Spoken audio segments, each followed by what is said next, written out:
Hey viewers, I'm back. Been a long time since I've made a video. I got a lot of other projects going on around the house. I just received this in the mail about a week ago. It took a full 10 weeks to get here from AliExpress, and I'm going to just jump right into it like I like to do. I don't like to waste a whole lot of time. This is a Geervo, that's the name brand on the AliExpress website, 44 millimeter Flieger or pilot watch. It is hand wind only, and it's got a display case back, and we're going to show you what's going on with that here in a little bit. Let me clean that crystal off just a little bit more. Okay.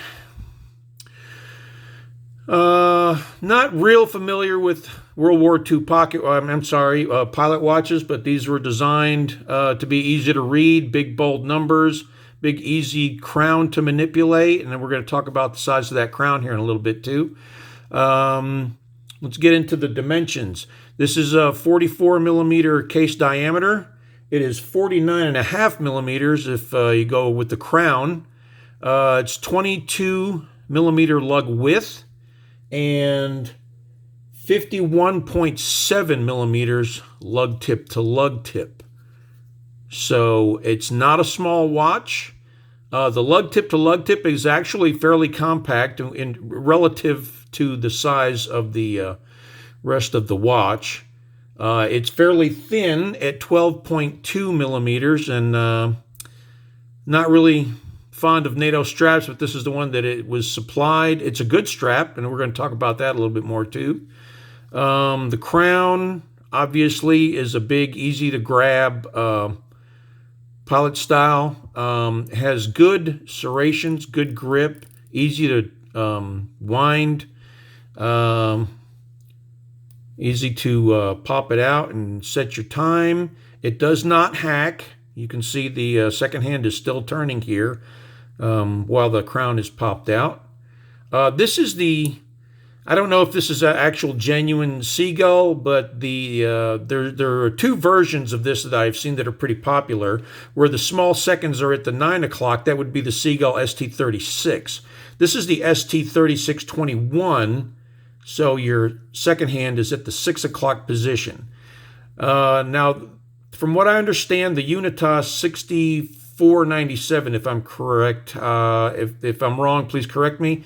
This was originally a pocket watch movement, so this is how the face would appear if it were in a pocket watch. That also contributes to the size, which is a small movement for your pocket watch, but makes a pretty decent size for a wristwatch. And let me go ahead and open up this strap. The strap is fairly good quality. It's pliable, strong. It feels strong. The hardware seems like it has good quality plating on it. And the reason I don't like NATO straps is because, you got a thin watch here, but now you're adding at least 6, 4 or 5, maybe 6 millimeters of thickness to the back of the watch. I understand the benefit of having that. If you pop a spring bar loose, then you still keep your watch, it won't fly off. But I think a single pass-through would work just as well. And I'm aware that you can make you can wear your NATO straps like this if you want to make it a single pass-through. I've seen people do that, but it feels a little bulky on my wrist when I do that. So I'm probably going to invest in a pretty nice leather strap here before long. But as you can see, I popped that out of there. But I know they're cool. I know people love them, and I get it. They just don't appeal to me as much as I thought they would. But let's get to the back side on the display back. And if I forgot to mention, this is a Hardlex crystal. That's how they advertise it on their website. I think Hardlex is actually a trade name from Seiko, which just means a hardened mineral crystal. So, but that's how it's advertised on the website. This watch it was listed for $67, and then with shipping and all that to my door, it was $73. So I'm going to tell you, I'm very, very impressed with the accuracy and the smoothness and how solid and the quality feel of this watch. The fact that I am not fond of the NATO is no reflection on the quality. It's just my preference. So let's go and pull this out and take a look at this nicely decorated movement. Not bad for one of your cheap Chinese specials. Got the nice long regulator bar there if you want to change it, but right now I'm averaging 2 to 3 seconds of time gain daily. So that is really impressive.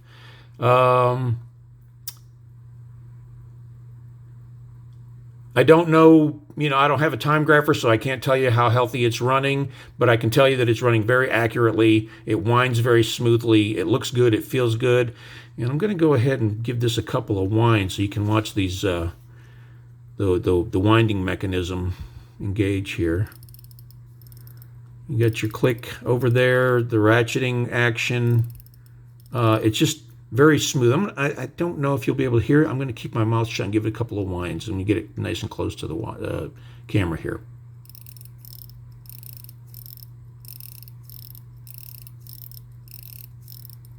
Now, even more impressive than the accuracy, I gave this a full wind and I sat it on my end table and I took pictures every 12 hours because I don't have a date.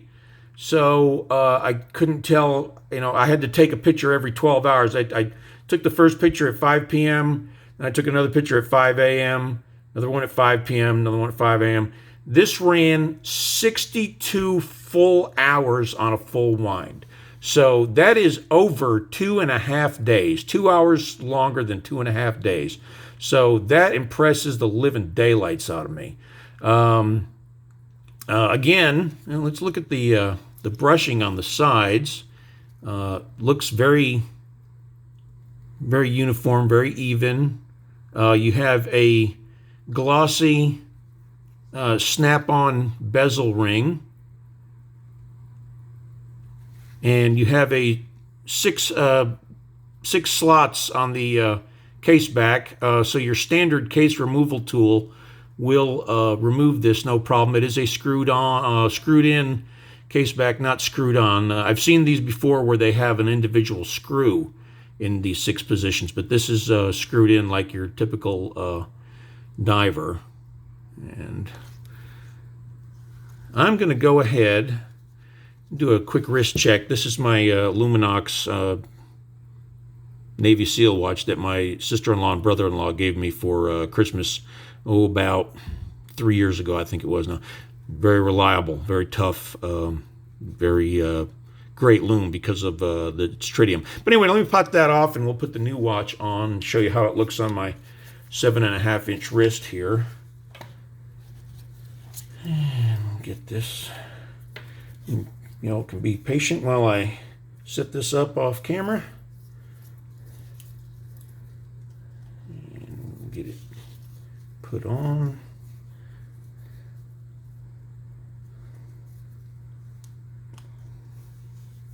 Sorry about that, guys. I'm having a little bit of fumble finger complication here. Anytime today, Rich. All right, here we go. Let me get this tucked in.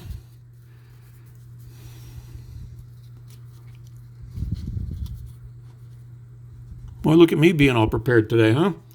All right, get that tucked away.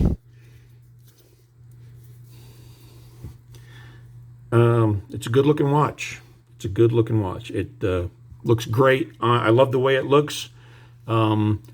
It surprisingly, now this might look a little uncomfortable.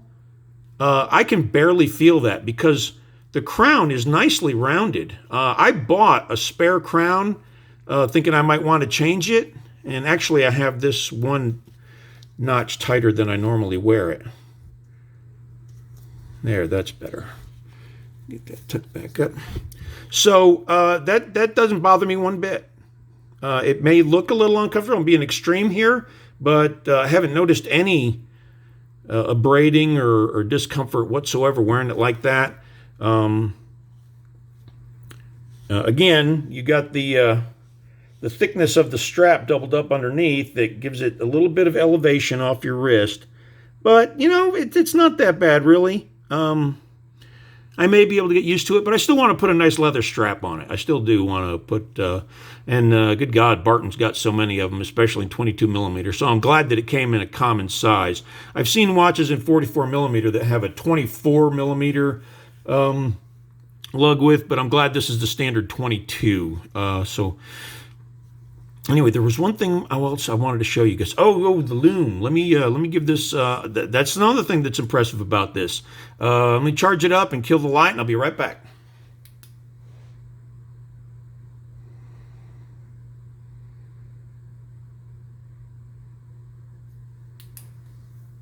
And look at that, huh? And it doesn't die quickly like I've seen a lot of the cheap Chinese specials.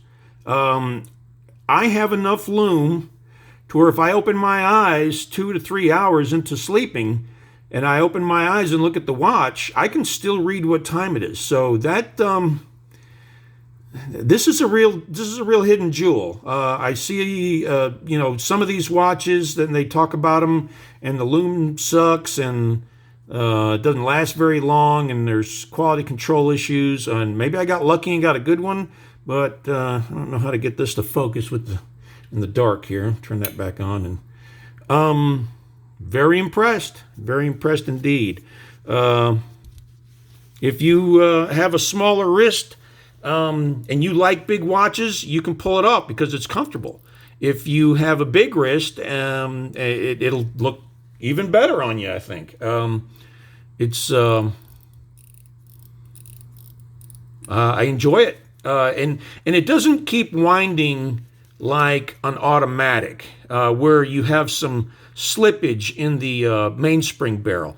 When you get to the full wind, you feel resistance and it stops. Don't go any farther. I don't think this is a very robust movement, so I'm not in any fear whatsoever of it breaking, as long as I have enough presence of mind to know that, I got resistance, time to stop. I don't see why I can't get many years of service out of this watch. It's smooth, looks like it's good quality, it's accurate, it looks good, it feels good. I just like everything about it.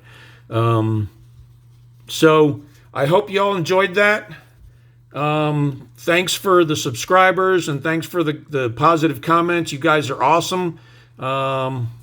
Hopefully it won't be as long to my next watch video. But in the meantime, y'all take care of yourselves, and adios.